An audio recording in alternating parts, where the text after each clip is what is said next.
বাংলায় সব আসনে তিনি প্রার্থী। গতকাল বার্তা নরেন্দ্র মোদীর, আজ পাল্টা তোপ মমতা বন্দ্যোপাধ্যায়।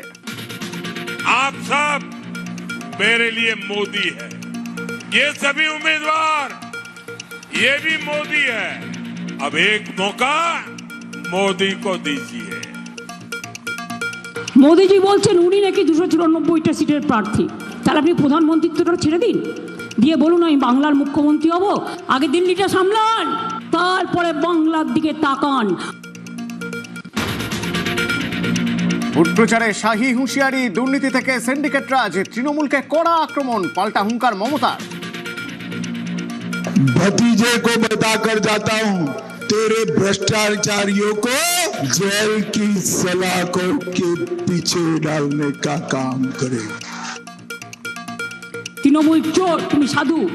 তোমার নেতারা কয়লার কত টাকা তোলে, হলদিয়া বন্দরের কত টাকা তোলে, সৌজন্যতার খাতিরে আমি নামগুলো নাইবা বললাম।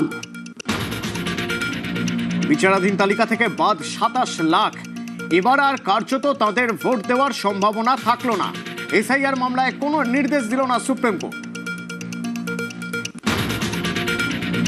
আরামবাগে নাম বাদে স্বেচ্ছা মৃত্যুর আবেদন, সব নথি দেখানো সত্ত্বেও তালিকায় ডিলিট। এসডিওর মাধ্যমে স্বেচ্ছা মৃত্যুর আর্জি অবসরপ্রাপ্ত শিক্ষিকা সহ 6 জনের।